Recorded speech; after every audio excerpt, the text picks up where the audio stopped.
আসসালামু আলাইকুম। তৈরি করে নিলাম ছোট আমের কুচি আচার।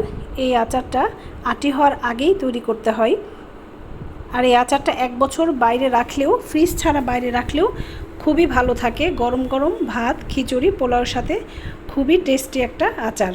আর এই আচারটা তৈরি করার জন্য নিয়ে নিতে হবে ছোট ছোট আম, যে আমগুলো এখন এই সময় পাওয়া যাচ্ছে, আটি হওয়ার আগ মুহূর্তের আমগুলো। তো তৈরি করার জন্য আমি নিয়ে নিলাম ছোট ছোট আম, পরিষ্কার করে ছিলে কিছুক্ষণ পানিতে ডুবিয়ে রেখে কষটা বের করে নিয়ে পরিষ্কার করে ধুয়ে নিলাম। আর কেটে নিতে হবে কুচি কুচি করে। অবশ্য কাটার দিয়ে কাটলেও হবে, আমি অবশ্য কাটার দিয়ে কাটিনি, হাত দিয়ে কেটেছিলাম। তবে কাটার দিয়ে কাটলেও বেশি ঝুরি করা যাবে না, তাহলে এটা বেশি শুকিয়ে গেলে আচারটা ভালো হবে না। তো যাই হোক, আমি ঠিক এভাবে কেটেছিলাম, একটু মোটা মতো করে কেটেছি এবং এটাকে পানি ঝরানো পর্যন্ত রোদে রাখতে হবে, অর্থাৎ হাফ বেলা মতো রোদে রাখলেই হবে, শুধু পানিটা শুকানো পর্যন্ত। তা আমার বেলকনিতে যেহেতু অনেক রোদ, সেজন্য আমি বেলকনিতে রোদে রেখেছিলাম। না হলে ছাদে দিতে হবে, ছাদে দিলে এটাকে ভালোভাবে একটু ঢেকে দিতে হবে কোনো মশারি দিয়ে, তাছাড়া পাখিতে মুখ দিয়ে দিবে। তো যাই হোক, এটাকে আমি পানি ঝরা পর্যন্ত রোদে রেখেছিলাম। আমি অবশ্য এটাকে পরে একটা কাপড়ের উপর বিছিয়েছিলাম পানিটা ভালোভাবে শুকানোর জন্য। তা আমি এভাবে ভালোভাবে বিছিয়ে নিয়েছিলাম পানি শুকানোর জন্য, আর মাঝে মাঝে এটাকে একটু উলট পালট করে দিয়েছিলাম যেন পানিটা ভালোভাবে রোদে টেনে শুকিয়ে যায়। পানিটা শুধু শুকালেই হবে। এই যে আমার এই আমটা শুকিয়ে গেছে, এটাতে আর পানি নাই, পানিটা শুকিয়ে গেছে। এই পর্যায়ে এটাকে উঠাতে হবে, উঠিয়ে নিয়ে মশলা মাখানোর জন্য। আমার এই যে আমগুলো শুকিয়ে যে পারফেক্ট হয়ে গেছে মশলা মাখানোর জন্য, একদম পানি গায়ে লেগে নেই। এখন আমি এটাকে একটা পাত্রে উঠিয়ে নিয়ে এটাকে মশলা মাখাবো। এর মধ্যে দিয়ে দিব আমি এখন প্রায় 1.5 চা চামচ মতো লবণ। লবণের পরিমাণটা একটু বেশি দিতে হয় টক আচারে, যেহেতু এটা নষ্ট হয় না, তাহলে আর লবণটা পরে একটু কমেও আসে। আর দিয়ে দিলাম হাফ চা চামচ মতো হলুদ গুঁড়া। ঝালটা আপুদের ইচ্ছা মতো দিলেই হবে, যে যেমন ঝাল খাই।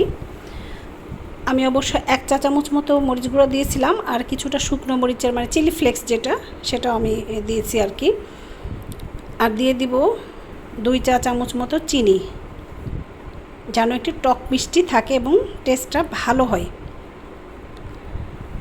আর আমি একটা মশলা তৈরি করে নিয়েছিলাম, যেটা আমরা ডাল ফোড়ন দিই, সেই মশলার সাথে একটু ধনে আর শুকনো মরিচ টেলে আমি এটাকে ব্লেন্ড করে নিয়েছিলাম, সেটা দিয়ে দিব 2 টেবিল চামচ মতো।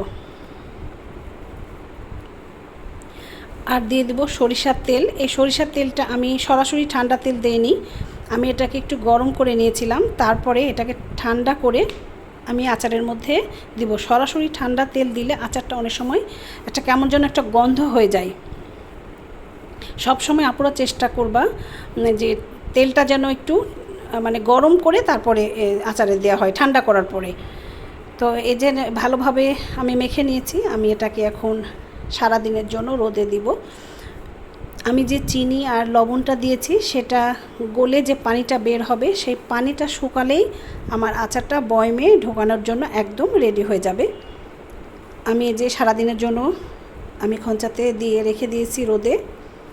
এটা থেকে চিনি আর লবণটা গলে একটু পানি ছাড়বে, তারপরে দুপুরের পর থেকে এটা টেনে যাবে।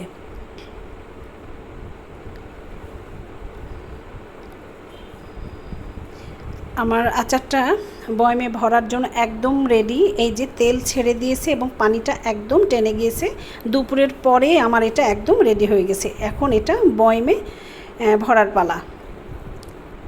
আমি এটাকে এখন বয়মে ভরে নিয়েছি।